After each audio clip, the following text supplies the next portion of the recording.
প্রতিদিন একঘেয়েমি খাবার খেতে একদমই ভালো লাগে না। সেজন্য আজ মাছটাকে একটু অন্যরকমভাবে বানিয়েছিলাম। আজ বানিয়েছিলাম ভোজবাড়ির মতো মাছ মশলার একটা রেসিপি। তো চলো তোমাদের সাথে প্রথম থেকে রেসিপিটা শেয়ার করি।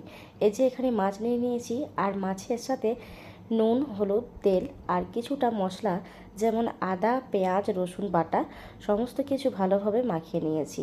কিছুক্ষণ তারপরে মাছটাকে এভাবে ঢাকা দিয়ে রেখে দেওয়ার পর এক করে সমস্তগুলো ভেজে নিলাম। এরপর মাছ ভাজাটা খেতে একটু অন্যরকম স্বাদ হচ্ছিল। এই যে দেখো, একের পর এক সমস্ত মাছগুলো দিয়ে তুলে নিয়েছি। সমস্ত মাছের পিসগুলো এক এক করে ভেজে এই যে থালার মধ্যে রেখে দিয়েছি। এরপর মশলাপাতি সমস্ত কিছু তৈরি করে নিলাম। তবে তোমরা যদি মাছের পিস দিয়েই শুধু এই রেসিপিটা বানাও তাহলে খেতে কিন্তু বেশ ভালো লাগবে।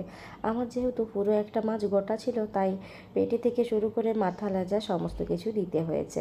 তারপরে এই যে মশলা হিসাবে এখানে নিয়েছিলাম পেঁয়াজ কুচি, লঙ্কা কুচি, টমেটো কুচি, আর নিয়েছিলাম পেঁয়াজ, আদা, রসুন বাটা। তো পেঁয়াজগুলোকে মাছ ভাজার তেলের মধ্যে দিয়ে দিয়েছি, আর তারপর যখন দেখছি পেঁয়াজগুলো একটু ভাজা ভাজা হয়ে গেছে তখন টমেটো কুচিগুলো দিয়ে দিলাম। তারপর যে মশলাটা আমি করে রেখেছিলাম, পেঁয়াজ, আদা, রসুন বাটা, লঙ্কা বাটা সমস্ত কিছু একসাথে দিয়ে দিয়েছি। উপর থেকে অল্প পরিমাণ কাশ্মীরি লঙ্কার গুঁড়ো আর 1 চামচ মতো জিরে ধনে মিক্স করা যে পাউডার ছিল সেটাই দিয়ে দিয়েছি। তারপর এর মধ্যে দিতে পারো তোমরা চাইলে একটু সানরাইসের মিট মশলা। আমার বাড়িতে ছিল তাই আমি 1 চামচ মতো সানরাইসের মিট মশলাটা দিয়ে দিয়েছিলাম।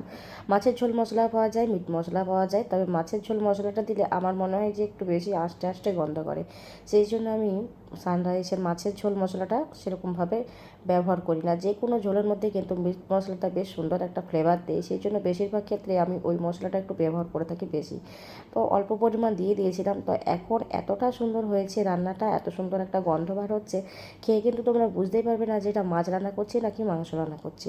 তো ভীষণ সুন্দর হয়েছিল, একদম পুরো ভোজবাড়ির মতোই হয়েছিল।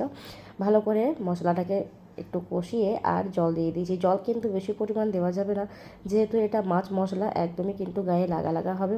মশলাটার মধ্যে জল দেওয়ার পর এই যে 5 মিনিট মতো বকবকিয়ে ফুটিয়ে নিয়েছি, যাতে করে মশলাটার মধ্য থেকে কাঁচা গন্ধ না বার হয়। তারপরে এই যে মাছগুলোকে এক এক করে সব দিয়ে দিচ্ছি। মাছগুলোকে দিয়েও কিন্তু 5-10 মিনিট মতো একটু ফুটিয়ে নিতে হবে, যাতে সব একসাথে ভালোভাবে মিশে যায়। তারপর মাছগুলোকে সব কিছু দেওয়ার পর ভাজা মশলা দিয়ে দিয়েছিলাম। ভাজা মশলাটার মধ্যে ছিল মৌরি, ধনে, তারপর গোটা গরম মশলা সমস্ত কিছু মিশিয়ে আমি ওই মশলাটা বাড়ির মধ্যেই বানিয়ে রাখি। তোমরা চাইলে যদি সেই মশলাটা বানাতে না পারো তাহলে গরম মশলার গুঁড়োও একটু দিতে পারো। তো এখন কিন্তু সুন্দরভাবে রেসিপিটা আমার তৈরি হয়ে গেছে, আর কড়াই থেকে নামিয়ে একটা পাত্রের মধ্যে ঢেলে দিয়েছি। কতটা সুন্দর দেখতে লাগছে দেখো, একবারই পুরো অনুষ্ঠান বাড়ির মতোই, আর তেমন সুন্দর খেতে হয়েছে। গরম ভাতে এই একটা পদই কিন্তু বাজিমাত। প্রত্যেক দিন একঘেয়েমি রান্না করে একটু এরকমভাবে পাল্টে পাল্টে রান্না করে খেতেও বেশ মজা লাগে, আর